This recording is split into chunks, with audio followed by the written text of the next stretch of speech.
নমস্কার প্রিয় বন্ধু, জীবনবাণীর আরো একটি নতুন পর্বে আপনাকে স্বাগত জানাই। আশা করি ঈশ্বরের অনুগ্রহে আপনি ভালো আছেন। আজকের পর্বে আমরা জানব মহাক্লেশ, সেই সময়ের দুঃখ কষ্ট, যিশুর দ্বিতীয়বার আগমন এবং ডুমুর গাছের দৃষ্টান্ত সম্পর্কে। তাহলে চলুন আজকের পর্ব শুরু করা যাক।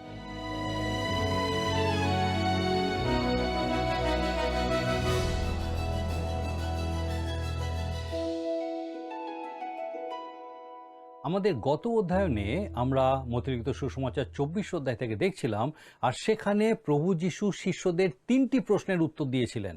তার মধ্যে প্রধান 2টি প্রশ্ন ছিল যুগান্তের চিহ্ন কি, আর প্রভু যীশুর দ্বিতীয় আগমন কখন হবে। গত পর্বে আমরা যুগান্তের চিহ্ন নিয়ে আলোচনা করেছিলাম এবং 13 পদ পর্যন্ত আলোচনা করা হয়েছে। আসুন আজকে আমরা 14 পদ থেকে শুরু করব। মতি 24 অধ্যায় 14 পদ লেখা আছে, আর সর্বজাতির কাছে সাক্ষ্য দিবার নিমিত্ত রাজ্যের এই সুসমাচার সমুদয় জগতে প্রচার করা যাইবে, আর তখন শেষ উপস্থিত হইবে। যোহন বাপ্তাইজক যা ঘোষণা করতেন সেটাই ছিল রাজ্যের সুসমাচার। তিনি বলতেন, মন ফিরাও, কেননা স্বর্গরাজ্য সন্নিকট হইল। মতিলিখিত সুসমাচার 3 অধ্যায় 2 পদে আমরা দেখেছি। আর প্রভু যিশুও তার কাজ শুরু করেছিলেন এই বার্তার মাধ্যমে। লেখা আছে, সেই অবধি যিশু প্রচার করিতে আরম্ভ করিলেন, বলিতে লাগিলেন, মন ফিরাও, কেননা স্বর্গরাজ্য সন্নিকট হইল। মতি 4 অধ্যায় তার 17 পদ। শুধু তাই নয়, তিনি তার শিষ্যদেরকেও এই একই বার্তা ঘোষণা করার জন্য প্রেরণ করেছিলেন। মতিলিখিত সুসমাচারের 10 অধ্যায়ে সেই বিষয়টি দেওয়া আছে। মতি 11 অধ্যায় তার 28 পদে আমরা দেখেছি আমাদের প্রভুর বক্তব্য পাল্টাচ্ছে। তিনি বলেছিলেন, হে পরিশ্রান্ত ভারাক্রান্ত লোক সকল, আমার নিকটে আইসো, আমি তোমাদিওকে বিশ্রাম দিব। আবার 20 অধ্যায়ের 28 পদে তিনি বলেছিলেন যে তিনি এসেছেন অনেকের পাপের মূল্যস্বরূপ নিজ প্রাণ উৎসর্গ করতে। কিন্তু সেই মহাক্লেশের সময় রাজ্যের সুসমাচার আবার প্রচারিত হবে। এটা আমাদের সময় নয়, কারণ আমাদেরকে ঈশ্বরের অনুগ্রহের সুসমাচার প্রচার করতে হবে। তাহলে কি রাজ্যের সুসমাচার অন্য কোনো সুসমাচার? না, তা নয়। একই সুসমাচার, কিন্তু তার গুরুত্ব অন্যরকম। স্বর্গরাজ্য এসে গেছে এটা বলার কোনো অধিকার আমাদের নেই, কারণ আমরা সেটা জানি না। কিন্তু যখন সেই মহাক্লেশের সময় শুরু হবে, তখন লোকে বুঝতে পারবে যে তারা অন্তিম লগ্নের খুব কাছাকাছি পৌঁছে গেছে। অবশ্য তারা সেই দিন বা সেই ক্ষণ জানতে পারবে না, আর তাই তখনকারের বার্তা হবে, মন ফিরাও, কেননা স্বর্গরাজ্য সন্নিকট হইল। যারা বিশ্বাস করে যে ঈশ্বর ভিন্ন ভিন্ন যুগে ভিন্ন ভিন্ন উপায়ে শাসন ব্যবস্থা পরিচালনা করেন, তাদের সম্বন্ধে বলা হয় যে তারা শিক্ষা দেয় পরিত্রাণ পাওয়ার 2 বা ততোধিক উপায় আছে। না, তারা তা মনে করে না। মানুষকে পরিত্রাণ দেওয়ার জন্য ঈশ্বর কখনোই একাধিক উপায় রাখেননি। শুধুমাত্র একটাই উপায় আছে, আর সেটা হলো খ্রিস্টের ক্রুশ। খ্রিস্টের আগমনের আগে যত বলি উৎসর্গ করা হতো তার সবই খ্রিস্টের ক্রুশের দিকে লক্ষ্য রেখেই করা হতো। আর খ্রিস্টের আগমনের পর থেকে প্রতিটি স্মরণোৎসব সবই তার ক্রুশের দিকে তাকিয়েই হয়েছে। চলুন আমরা আদি পুস্তকের 4র্থ অধ্যায়ে যাই। দেখি হেবল উৎসর্গ করার জন্য কি নিয়ে এসেছিল। সে একটা ছোট্ট মেষশাবক নিয়ে এসেছিল। আপনি সেখানে থাকলে হয়তো হেবলকে জিজ্ঞাসা করতেন, হেবল, তুমি কেন এই ছোট্ট মেষটাকে বলির জন্য নিয়ে এসেছো? তোমার কি মনে হয় এই ছোট্ট মেষটি তোমার পাপ দূর করে দিতে পারবে? সে হয়তো উত্তর দিত, অবশ্যই না, কিন্তু আমি এই ছোট্ট মেষটাকে নিয়ে এসেছি কারণ ঈশ্বর আমাকে সেটাই করতে বলেছেন। ঠিক আছে, যদি এটা তোমার পাপ হরণ করতে না পারে, তাহলে ঈশ্বর কেন তোমাকে এরকম বললেন? তখন হয়তো হেবল একই রকম উত্তর দিত। পরে নারীর বংশে, অর্থাৎ আমার মায়ের বংশে যিনি আসছেন, এই ছোট্ট মেষশাবকটি তারই প্রতীক। তিনি আমাদের পাপ বহন করে নিয়ে যাবেন। আমি স্বীকার করছি যে আমি পাপী এবং আমার বদলে কোনো এক বিকল্পের প্রয়োজন আছে যিনি আমার পাপ বহন করবেন। তাই আমি এই ছোট্ট মেষশাবকটিকে বিশ্বাস সহকারে নিয়ে এসেছি। আপনি দেখতে পাচ্ছেন হেবল ভবিষ্যতের সেই ব্যক্তির দিকেই তাকিয়েছিল। যোহন বাপ্তাইজক শুধু এই কথা বলেননি যে মন ফিরাও, কেননা স্বর্গরাজ্য সন্নিকট হইল। তিনি আরও বলেছিলেন, ওই দেখো ঈশ্বরের মেষশাবক, যিনি জগতের পাপভার লইয়া যান। যোহন 1 অধ্যায় তার 29 পদ। যোহন তাকে চিনতে পেরেছিলেন। প্রভু যিশুর আসার আগে যতজন ঈশ্বরের শর্ত অনুযায়ী তার কাছে এসেছিল, তারা সবাই ধারবাকিতে উদ্ধার পেয়েছিল। খ্রিস্টের মৃত্যুর ভিত্তিতেই তাদের ক্ষমা করে দেওয়া হয়েছিল। পুরাতন নিয়মে ঈশ্বর কাউকেই ব্যবস্থা অনুযায়ী উদ্ধার করেননি। মসির ব্যবস্থার কেন্দ্রবিন্দুই ছিল বলিদান প্রথা। তারা একটা মেষ ঈশ্বরের কাছে নিয়ে আসতো, কারণ ব্যবস্থা তাদের কাছে প্রকাশ করেছিল যে তারা ব্যবস্থা লঙ্ঘন করেছে, অর্থাৎ তারা ঈশ্বরের বাধ্য হয়নি। আর তাই তাদের প্রয়োজন ছিল একজন বিকল্পের, যে তাদের হয়ে তাদের পাপের দেনা পরিশোধ করবে। ব্যবস্থায় বলা ছিল যেন প্রত্যেক মুখ বদ্ধ এবং সমস্ত জগৎ ঈশ্বরের বিচারের অধীন হয়। রোমিও 3 অধ্যায় তার 19 পদে আপনি দেখবেন। আমরা ব্যবস্থা লঙ্ঘনকারী, আমরা পাপী, আমাদের একজন উদ্ধারকর্তার প্রয়োজন আছে। তিনি এই জগতের সর্বাধিকারী হয়ে আপনার বিচারকর্তা রূপে আসার আগে আপনি কেবল প্রভু যীশু খ্রিস্টকে আপনার ত্রাণকর্তা রূপে গ্রহণ করতে পারেন। চলুন আবার আমরা সেই পদে ফিরে যাই যেটা নিয়ে আলোচনা করছিলাম। আর সর্বজাতির কাছে সাক্ষ্য দেবার নিমিত্ত রাজ্যের এই সুসমাচার সমুদয় জগতে প্রচার করা যাইবে, আর তখন শেষ উপস্থিত হইবে। তার মানে এই নয় যে পৃথিবীতে যখন মণ্ডলী আছে তখন ঈশ্বরের অনুগ্রহে সুসমাচার বিশ্বব্যাপী প্রচারিত না হওয়া পর্যন্ত পৃথিবীর শেষ আসতে পারে না। আমি জানি অনেকেই এই পথটার উপরে ভিত্তি করে তাদের বাইবেল শিক্ষার কর্মসূচিগুলোকে এগিয়ে নিয়ে যায়। পৃথিবীর শেষ প্রান্ত পর্যন্ত সুসমাচার পৌঁছে দেওয়ার ইচ্ছাটা প্রশংসনীয়, কিন্তু সেই জন্য এই পথটাকে ব্যবহার করাটা ঠিক নয়। পবিত্র শাস্ত্রকে প্রেক্ষাপট অনুযায়ী ব্যাখ্যা করাটা জরুরি। আমরা জানি যুগান্তের লক্ষণ কি। এই প্রশ্নের উত্তরেই প্রভু যীশু এই কথাগুলো বলেছিলেন। তিনি সেই শেষকালের বিষয়ে বলছিলেন। এখন তিনি সেই সময়ের চিহ্নগুলো বলছেন। আসুন আমরা পাঠ করি 24 অধ্যায় 15 পদ। অতএব যখন দেখিবে ধ্বংসের যে ঘৃণার্য বস্তু দানিয়েল ভাববাদী দ্বারা উক্ত হইয়াছে, তাহা পবিত্র স্থানে দাঁড়াইয়া আছে, যে জন পাঠ করে সে বুঝুক। ধ্বংসের সেই ঘৃণার্য বস্তু কি? দানিয়েল দুটি বিষয়ের কথা উল্লেখ করেছিলেন। প্রথমটা সিরিয়ার এক শাসনকর্তা অ্যান্টিওকাস এপিফেনেস, যিনি জেরুসালেম ধ্বংস করেছিলেন। দানিয়েল ভাববাদী পুস্তকের 11 অধ্যায় তার 31 পদে লেখা আছে, আর তাহার নিকট হইতে সৈন্যগণ উঠিবে, ধর্মদাম অর্থাৎ দুর্গ অসুচি করিবে, নিত্য নৈবেদ্য নিবৃত্ত করিবে এবং ধ্বংসকারী ঘৃণার্য বস্তু স্থাপন করিবে। ইতিহাসে উল্লেখিত আছে যে অ্যান্টিওকাস এপিফেনিস 170 খ্রিস্টপূর্বাব্দে জেরুসালেম আক্রমণ করেছিলেন। সেই সময়ে 1 লক্ষের বেশি জিহুদিকে হত্যা করা হয়েছিল এবং মন্দিরের নিত্য নৈবেদ্য বন্ধ করে দেওয়া হয়েছিল। বেদির উপরে শুয়োরের রক্ত রস রাখা হয়েছিল এবং জুপিটারের একটি মূর্তি সেখানে রাখা হয়েছিল আরাধনা করার জন্য। অবশ্য প্রভু যীশু নিঃসন্দেহে ধ্বংসের সেই দ্বিতীয় ঘৃণার্য বস্তুর কথা বলছেন, যেটা দানিয়েল ভাববাদী পুস্তকের 12 অধ্যায়ের 11 পদে লেখা আছে। সেটা খ্রিস্টেরই বা অ্যান্টিক্রাইস্টের একটা মূর্তি, যা মন্দিরে স্থাপন করা হবে। সেই মহাক্লেশের সময়ে মন্দির পুনর্নির্মিত হবে এবং ইসরায়েল জাতি প্যালেস্টাইনে ফিরে আসবে। প্রভু এখানে মন্দিরের কথাই বলছেন, গির্জার কথা নয়, কারণ গির্জায় কোনো পবিত্র স্থান থাকে না। যাই হোক, প্রভু যীশু এই অংশে ধ্বংসের ঘৃণার্য বস্তু বলতে ঠিক কী বোঝাতে চেয়েছেন সেই বিষয়ে আমরা নিশ্চিতভাবে কিন্তু বলতে পারি না। এটা আমাদের অনুমান। তবে আমি ধ্বংসের সেই ঘৃণার্য বস্তু খুঁজে বেড়াতে চাই না। যদি আমি রাস্তাঘাটে সেটা দেখতেও পাই, আমি সেটা চিনতে পারবো না। কিন্তু শেষকালে লোকেরা তার অন্বেষণ করবে, কারণ তারা যে মহাক্লেশের সময়ের মধ্যে প্রবেশ করেছে কিনা সেটা জানার জন্য এই চিহ্নটাই দেখতে হবে। খ্রিস্টারি ও তার জঘন্য বিষয়গুলো খোঁজার পরিবর্তে আমাদেরকে প্রভুর জন্য অপেক্ষা করতে বলা হয়েছে। তিতের পত্রের 2 অধ্যায় 13 পদে বলা হয়েছে, আমরা যেন পরমধন্য আশা সিদ্ধির জন্য এবং মহান ঈশ্বর ও আমাদের ত্রাণকর্তা যীশু খ্রিস্টের প্রতাপের প্রকাশ প্রাপ্তির জন্য অপেক্ষা করি। প্রভু যীশু বলছেন, যে জন পাঠ করে সে বুঝুক, অর্থাৎ যারা সেই সময় বেঁচে থাকবেন তারাই বুঝতে পারবে। যেহেতু আমি আপনি সেই সময় থাকবো না, তাই তিনি আমাদেরকে আর বেশি কিছু বলেননি। এরপর আরও একটা সময় সম্বন্ধে বলা হয়েছে, যখন সেই ঘৃণার্য বস্তুর আবির্ভাব ঘটবে তখন। আসুন আমরা 16 পদ পাঠ করি। তখন যাহারা জিহুদিয়াতে থাকে তাহারা পাহাড় অঞ্চলে পলায়ন করুক। আমাকে আর আপনাকে সেই জিহুদিয়ার পার্বত্য অঞ্চলে পালিয়ে যেতে হবে না।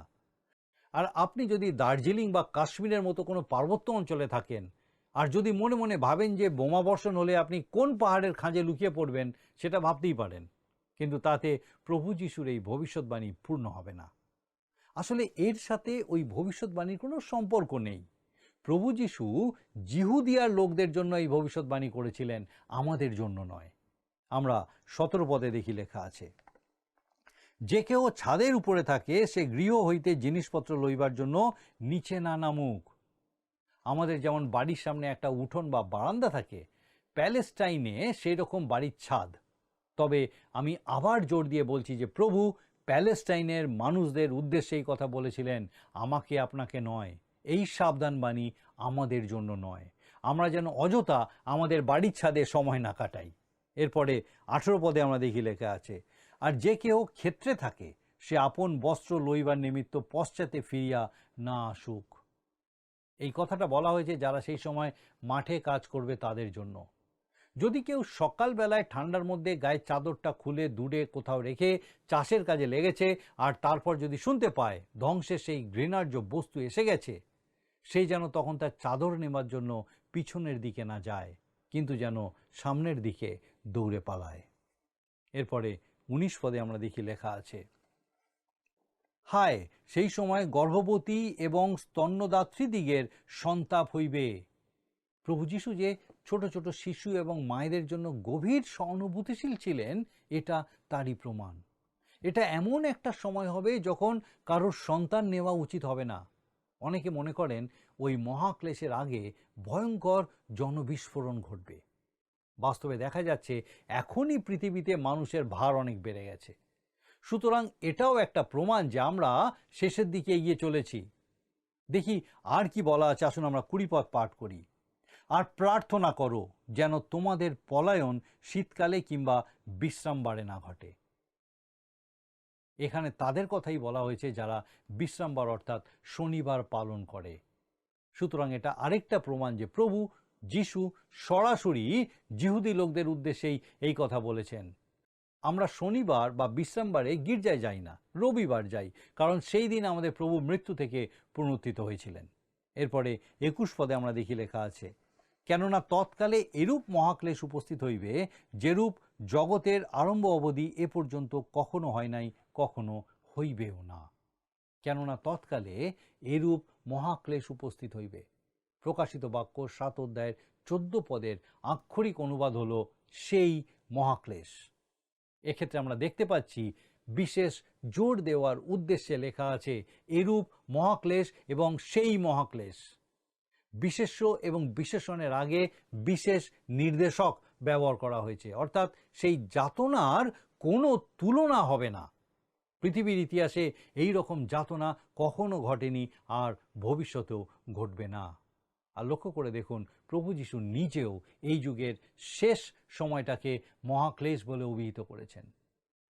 এই বিষয়ে আপনার কোনো অভিযোগ থাকলে আমাকে বলবেন না, তাকেই বলুন। আবার এই মহাক্লেশ সম্বন্ধে বলা হচ্ছে যেরূপ জগতের আরম্ভ অবধি এ পর্যন্ত কখনো হয় নাই, কখনো হইবেও না। সুতরাং এটা যখন ঘটবে তখন মানুষ বুঝতেই পারবে। অনেকেই বলে মণ্ডলীকে ভয়ঙ্কর তাড়নার মধ্যে দিয়ে যেতে হবে, কিন্তু তারা বুঝছেই না যে সেটা কতটা ভয়ঙ্কর হবে।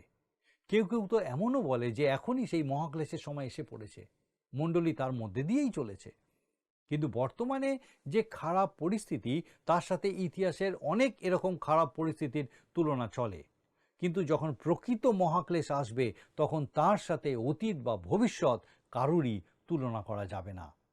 আমরা এরপর 22 পদে দেখি লেখা আছে, আর সেই দিনের সংখ্যা যদি কমাইয়া দেওয়া না যাইত তবে কোনো প্রাণী রক্ষা পাইত না, কিন্তু মনোনীতদের জন্য সেই দিনের সংখ্যা কমাইয়া দেওয়া যাইবে। প্রকাশিত বাক্য পাঠ করলে আমরা বুঝতে পারি যে সেই মহাক্লেশের সময় পৃথিবীর জনসংখ্যার 1/3 ধ্বংস হয়ে যাবে। আবার অন্য এক ঘটনায় 4 ভাগের 1 ভাগ ধ্বংস হয়ে যাবে। এটা সম্পূর্ণ নতুন বিষয়। প্রকাশিত বাক্য 6 অধ্যায়ের উপমাতে বলা আছে যুদ্ধের লাল ঘোড়া, দুর্ভিক্ষের কালো ঘোড়া এবং মৃত্যুর ফ্যাকাশে ঘোড়ার কথা। এগুলো তখন ছুটে বেড়াবে আর পৃথিবীর জনসংখ্যা নিশ্চিহ্ন হয়ে যাবে।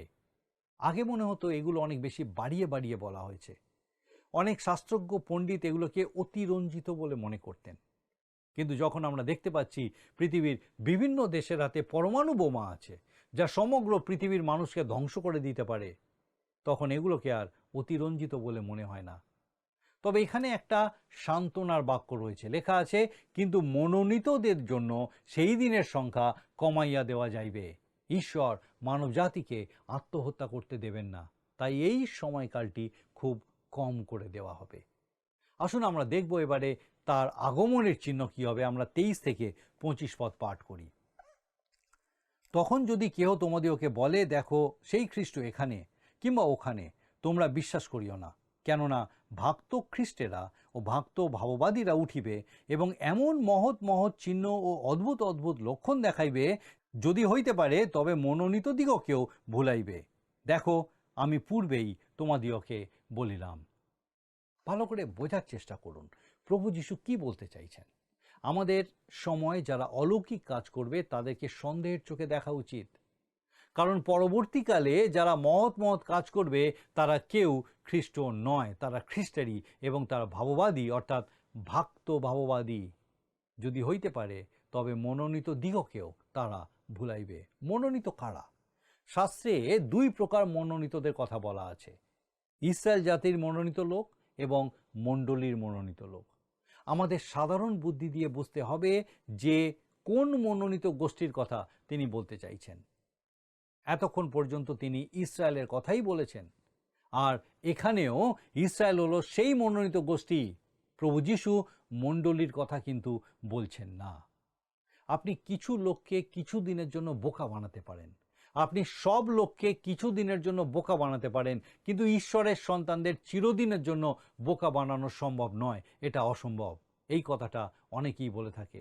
আপনি হয়তো শুনে থাকবেন কোনো কোনো মণ্ডলীর ভ্রান্ত শিক্ষামালা থেকে সরে আসা লোকেরা যখন প্রকৃত বাইবেলের শিক্ষাগুলো বুঝতে পারে তখন তারা এই বিষয়ে সাক্ষ্য দেয়। ঈশ্বরের সন্তানদের চিরদিন ভুলিয়ে রাখা যাবে না, তারা ভ্রান্ত শিক্ষা থেকে সরে অবশ্যই আসবে।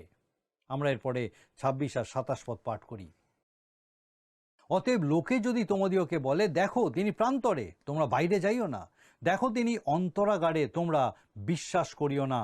কারণ বিদ্যুৎ যেমন পূর্ব দিক হইতে নির্গত হইয়া পশ্চিম দিক পর্যন্ত প্রকাশ পায়, তেমনি মনুষ্যপুত্রের আগমন হইবে।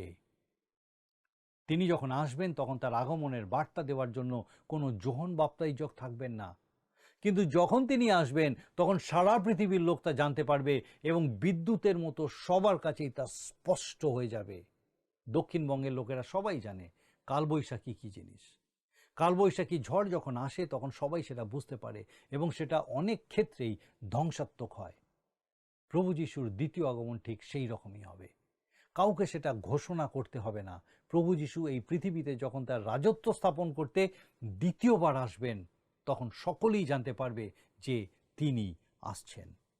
মনে রাখবেন, এই পৃথিবীতে তার দ্বিতীয়বারের আগমন কিন্তু র্যাপচারকে নির্দেশ করে না।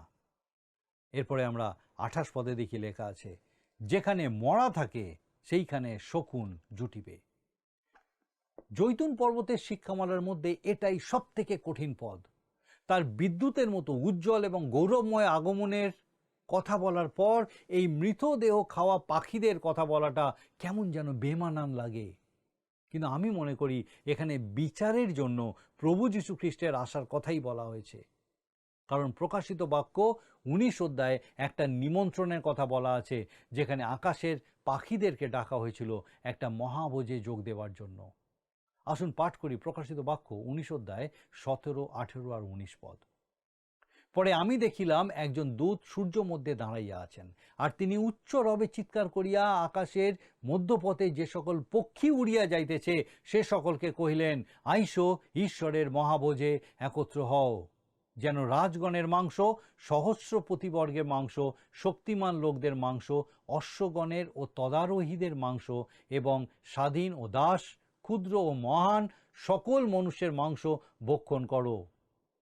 পরে আমি দেখিলাম ওই অশ্বারোহী ব্যক্তির ও তাহার সৈন্যের সহিত যুদ্ধ করিবার জন্য সেই পশু ও পৃথিবীর রাজগণ ও তাহাদের সৈন্যগণ একত্র হইল। ওই পাখিগুলো যারা মৃতদেহ খায় তাদেরকে ঈশ্বরের বিচারের প্রতীক বলে মনে করা হয়। প্রভু যিশু যখন আবার আসবেন তখন তিনি বিচারের জন্যই আসবেন। তখন কি হবে আসুন আমরা দেখি। আমরা 29 পদ পাঠ করি। আর সেই সময়ে ক্লেশের পরেই সূর্য অন্ধকার হইবে, চন্দ্র জ্যোৎস্না দিবে না, আকাশ হইতে তারাগণের পতন হইবে ও আকাশ মণ্ডলের পরাক্রম সকল বিচলিত হইবে।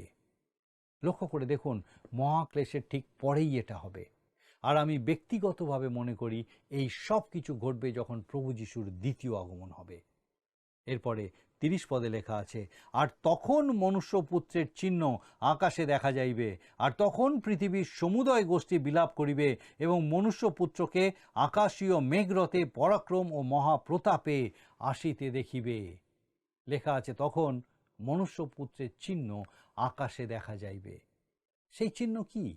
এখানে আবার আমাকে অনুমান করতে হবে। আপনার নিশ্চয়ই মনে আছে পুরাতন নিয়মে ইসরায়েল জাতিকে ঈশ্বরের গৌরবময় উপস্থিতি, ঈশ্বরের প্রতাপ দেওয়া হয়েছিল।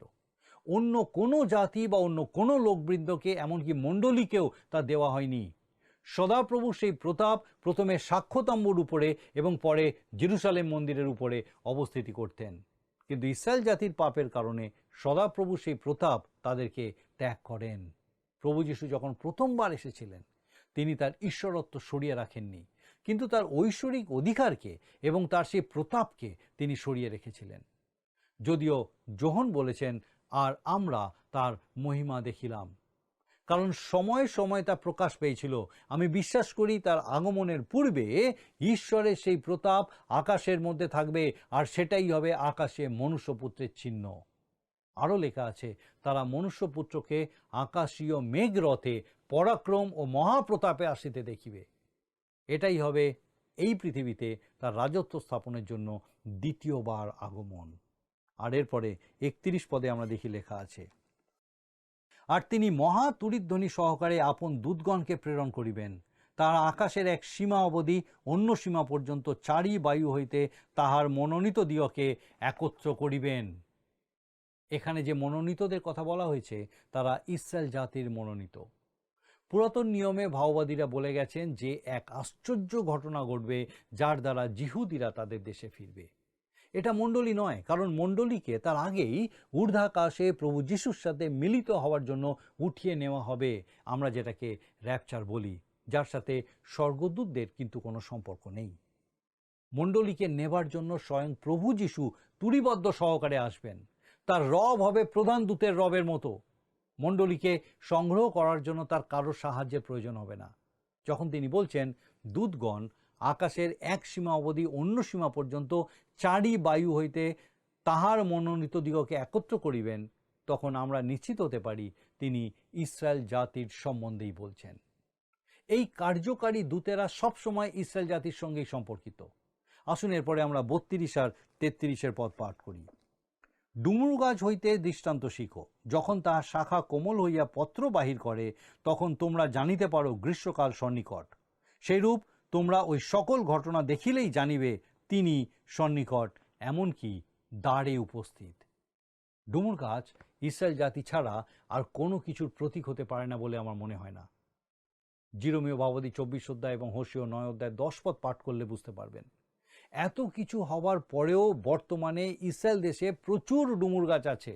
বেথলেহেমের দক্ষিণ অংশে যেমন প্রচুর দ্রাক্ষার বাগান আছে, তেমনি জেরুসালেমের উত্তর দিকে প্রচুর ডুমুর বৃক্ষ আছে। দ্রাক্ষা ক্ষেত আর ডুমুর গাছ এ দুটোই যেন ইসরায়েল দেশের পরিচয় বহন করে। আর আমি বিশ্বাস করি প্রভু যিশু ডুমুর গাছকে ইসরায়েল দেশেরই প্রতীক রূপে ব্যবহার করেছেন। এরপরে 34 পদে তিনি বলছেন, আমি তোমাদিওকে সত্য কহিতেছি, এই কালের লোকদের লোপ হইবে না, যে পর্যন্ত না এই সমস্ত সিদ্ধ হয়। এই কালের লোক বলতে গ্রিক ভাষায় এই জাতি বা ইসরায়েল জাতিকেই বোঝানো হয়েছে। আবার এই ভবিষ্যৎবাণী যখন সফল হবে তখন যে প্রজন্ম বেঁচে থাকবে তাদেরকেও বোঝানো যেতে পারে। একটা প্রজন্ম বোঝাতে প্রায় 20 বছর সময়কে বোঝানো হয়। সুতরাং এই ভবিষ্যৎবাণীর ঘটনাগুলো 20 বছরের চেয়েও কম সময়ের মধ্যে ঘটবে। দুটোর যে কোনো একটা হতে পারে, কিন্তু আমার পছন্দের ব্যাখ্যা হলো এটা জিহুদি জাতির সুরক্ষাকেই নির্দেশ করছে। হামন তাদের ধ্বংস করতে পারেনি, ফোরন পারেনি, হিটলার অনেক চেষ্টা করেও সফল হয়নি, আর বর্তমান যুগেরও কোনো স্বৈরতান্ত্রিক শাসক এই জাতিকে নির্মূল করতে পারবে না। ঈশ্বর কিন্তু তা হতে দেবেন না। আমরা এরপর 35 পদে দেখি লেখা আছে, আকাশের ও পৃথিবীর লোপ হইবে, কিন্তু আমার বাক্যের লোপ কখনো হইবে না। তিনি বলছেন, তোমরা আমার কথাগুলোকে সত্য বলে মেনে নিতে পারো, কারণ আকাশ এবং পৃথিবীর লোপ পাবে, কিন্তু আমার বাক্য লোপ পাবে না। প্রকাশিত বাক্যের 21 অধ্যায় 1 পদে লেখা আছে, পরে আমি এক নতুন আকাশ ও এক নতুন পৃথিবী দেখিলাম, কেননা প্রথম আকাশ ও প্রথম পৃথিবী লুপ্ত হইয়াছে, কিন্তু প্রভুর বাক্যের কোনো পরিবর্তন হবে না, তা অনন্তকাল ধরে একই থাকবে। আর 36 পদ আমরা দেখি লেখা আছে, কিন্তু সেই দিনের ও সেই দণ্ডের তত্ত্ব কেহই জানে না, স্বর্গের দূতগণও জানেন না, পুত্রও জানেন না, কেবল পিতা জানেন। যদিও তারা জানে যে সেই সময় সন্নিকট, কিন্তু তারা সেই দিন বা ক্ষণ জানে না। আবার বর্তমান সময়ে অনেকেই খ্রিস্টের আগমনের নির্দিষ্ট সময় বার করার চেষ্টা করছেন, এবং ভবিষ্যতেও এরকম লোক থাকবে যারা তার আগমনের দিনক্ষণ ঘন্টা পর্যন্ত বার করার চেষ্টা করবে, কিন্তু আপনি নিশ্চিত থাকুন কেউ সেই দিন বা সেই ক্ষণ সম্বন্ধে আগাম খবর কিন্তু দিতে পারবে না। আমাদের আজকের আলোচনা কিন্তু আমরা এখানেই শেষ করব। আমি শুধু আপনাকে একটা প্রশ্ন করতে চাই, আপনি কি সেই দিনের জন্য প্রস্তুত আছেন, নাকি আপনি ভীত সন্ত্রস্ত? আপনি কি সেই শেষকালের চিহ্নের অন্বেষণ করে বেড়াচ্ছেন? আপনি কি উল্লিখিত সেই ঘৃণার্য বস্তু খুঁজে বেড়াচ্ছেন? অযথা সময় নষ্ট করবেন না, চিন্তিত হবেন না। ঈশ্বর আমাদেরকে সেই আশীর্বাদ করেছেন যেন আমরা সেই আনন্দে আমাদের বাকি দিনগুলি কাটাতে পারি। আর আমার বিশ্বাস, বিশেষভাবে আজকে ঈশ্বরের বাক্য আপনার সঙ্গে কথা বলেছে, আপনি সেই জীবন্ত ঈশ্বরের রব তার এই জীবন্ত বাক্যের মধ্যে দিয়ে খুব নিশ্চিতভাবে, নির্দিষ্টভাবে শুনতে পেয়েছেন। আসুন প্রার্থনায় যাবো, আর আমি চাইব আপনিও যোগ দিন। আসুন প্রার্থনা করি। করুণাময় পিতা, ধন্যবাদ দিই পিতা যে তুমি আরেকবার সুস্পষ্টভাবে আমাদের সঙ্গে কথা বললে। তোমার সেই নিশ্চিত বাণী প্রভু, যে তুমি আমাদেরকে তোমার সঙ্গে সেই ঊর্ধ্বাকাশে তুলে নেবে পিতা, যেন তোমার সঙ্গে আমরা বাকি অনন্তকাল আনন্দ করতে পারি। আমাদের প্রত্যেক দর্শক বন্ধু, তাদের পরিবার পরিজন প্রত্যেককে পিতা তোমার পবিত্র আত্মার পরাক্রমে এইভাবে সুস্থ রাখো, সুরক্ষিত রাখো। তোমার সেই আগমনের দিনের দিকে দৃষ্টি স্থির রেখে জীবনে এগিয়ে চলতে সাহায্য করো। তোমার অনুগ্রহে পূর্ণ রাখো। তোমার যিশু নামে ভিক্ষা দয়া করে শ্রবণ ও গ্রহণ করো। আমেন।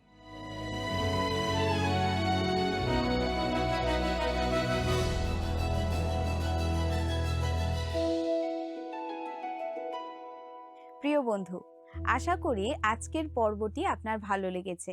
আগামী পর্বে আমরা মথিলিখিত সুসমাচার 24 এবং 25 অধ্যায় থেকে জাতিগণের বিচার সম্পর্কে জানব। সেই পর্যন্ত ভালো থাকুন, প্রার্থনা করতে থাকুন। নমস্কার। প্রিয় বন্ধু, আসুন আমরা আজকের প্রশ্নোত্তরে আসি। গতকালের প্রশ্নের উত্তর হল অপশন সি, দুর্ভিক্ষের। আজকের প্রশ্ন, প্যালেস্টাইন দেশে ডুমুর গাছের কচি পাতা কখন বার হয়? অপশন এ বর্ষাকালে, অপশন বি শীতকালে, অপশন সি গ্রীষ্মকালে, অপশন ডি উপরের কোনোটাই না। বন্ধু, এই প্রশ্নের উত্তর আগামীকাল সন্ধ্যে 6টার মধ্যে option A, B, C, D সহকারে আপনার নাম ও সম্পূর্ণ ঠিকানার সহকারে 9433497235 এই নম্বরে SMS বা হোয়াটসঅ্যাপে লিখে পাঠাবেন। যদি আপনার এই অনুষ্ঠান ভালো লেগে থাকে তাহলে এই নম্বরে একটি মিসড কল করুন, তাহলে আপনি পরের বারে বিজয়ী হতে পারেন।